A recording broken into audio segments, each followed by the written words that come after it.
joined by Colorado color analyst, former Colorado Northwestern head football coach Gary Barnett, who's been on the show with us in the past. Gary, thanks for your time, Coach.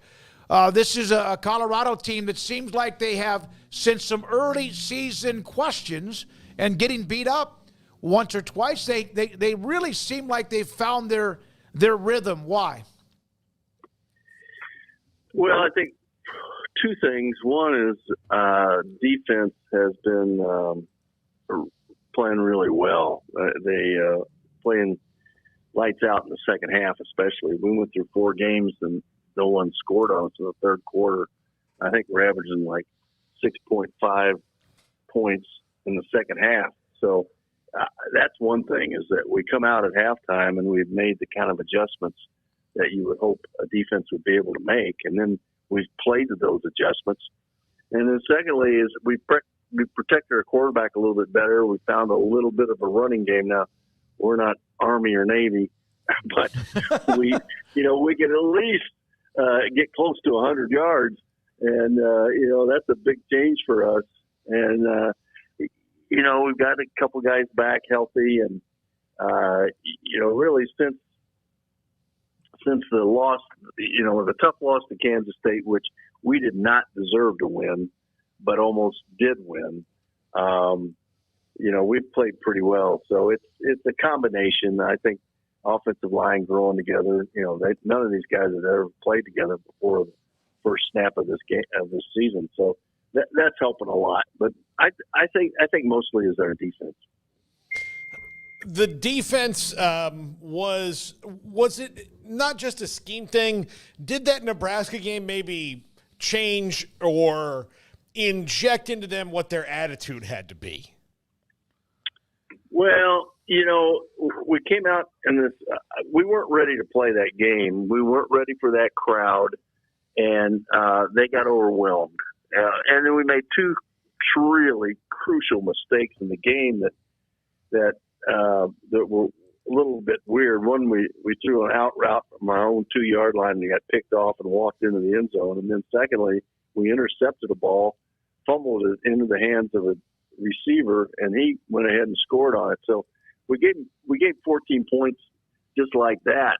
The second half, we won the second half 10-0 and played pretty doggone well. We didn't move the ball great, but we played great defense. And so really since that point, we just weren't ready to play that first half. And it really looked like we got beat up pretty bad because it was 28-0 at the end of the first half, and everybody turned us off. But in the second half, we sort of controlled the whole game, but there wasn't enough offense for us at that point in time to win it. So we got to break at Baylor. I mean, we did some good things at Baylor, hung in and found a way to win that. And I think this team has just sort of found its traction a little bit. It's sort of found what it really wants to do. But I do think, I'll go back and say it again, I think the fact that we have a great deal of confidence in our defense that we're going to get the ball back. And I think going in the last week, we were 18th in the country in getting stops. And a year ago, we were probably 98th in the country getting stops. And that's a big number. And that's that's really an important stat. That's something that coaches look at all the time is what's your stop factor on defense. And the last year, the top 25 teams in the country, all average and stop factor, all averaged 9.6 victories for the season. So it tells you how important it can be and how it can subtly lead to having a good season and a good team. Coach, I'm by no means fast-forwarding past this week, but because of what they've done to this point, there is a lot out there for the taking still. I mean, there's 4, now 5 games with the bowl game, but let's start with that bowl game. How big of a deal was that to get that 6th win here in year number 2 for Deion? Just what that kind of feel like amongst the fan base and the folks that cover the program to know that they accomplished that and still with a plenty of breathing room left? Well, Deion's beating everybody up about it. That's not a bowl game's that's just a step, but that's not what we're after. And so I think the fan base has sort of bought into that we can do better. We're going to get more. We got a chance to get more. And really, when you look at it, it's in our own hands. we control our own destiny, which a week ago we couldn't do.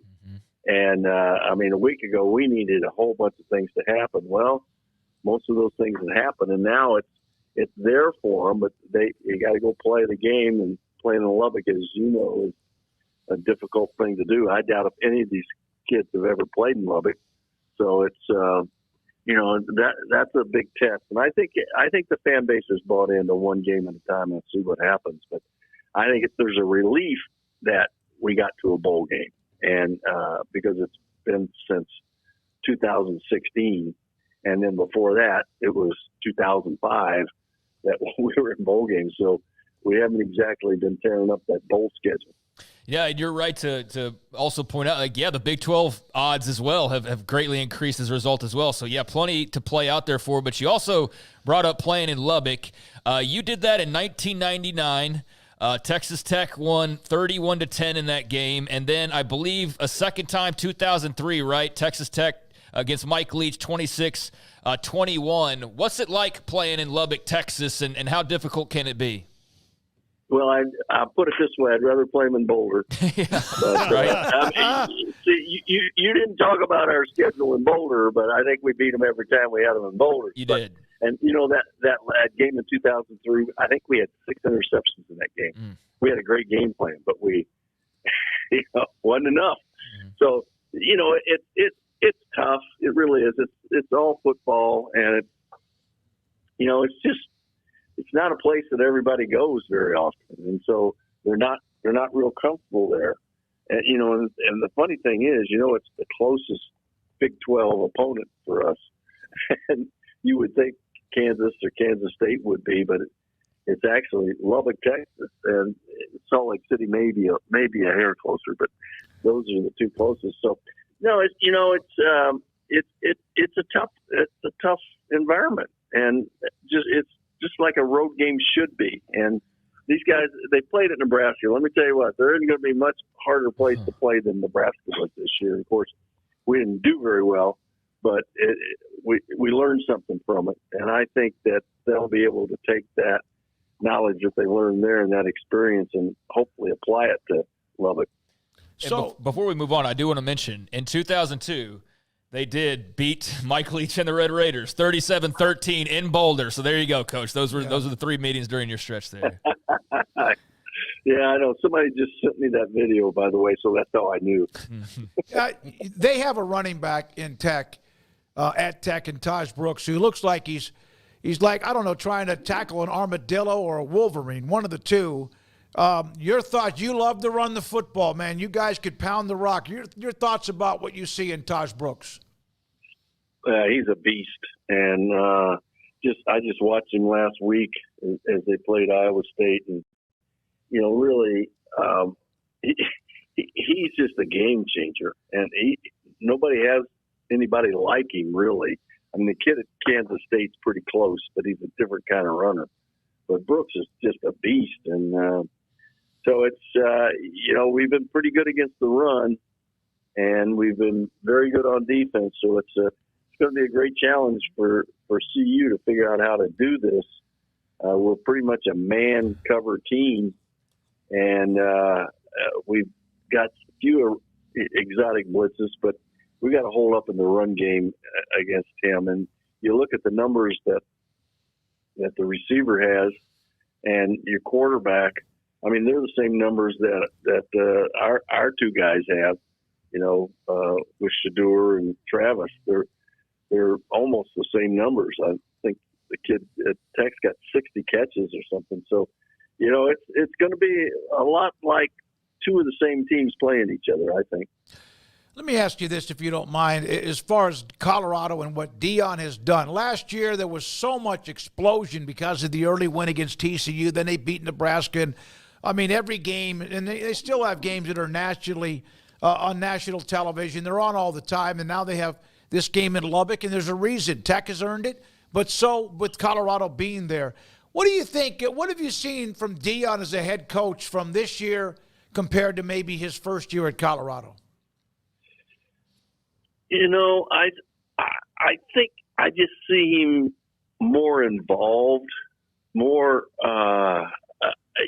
I think he's a better coach this year than he was last year. For example, the last game we played, we had 4th and 2 or 3, 4 different times. And a year ago, he would have gone for it on all of them. And this year, he's just coaching smarter football. Last week when we had those situations, we punted each one. 2 of them turned into scores for us. So I think he's just, he's around this level another year, and he's a bright enough guy to where it didn't take him long to catch on. And I just think he's so much more aware of what he has to do as a coach to coach at this level and to win at this level than he was a year ago.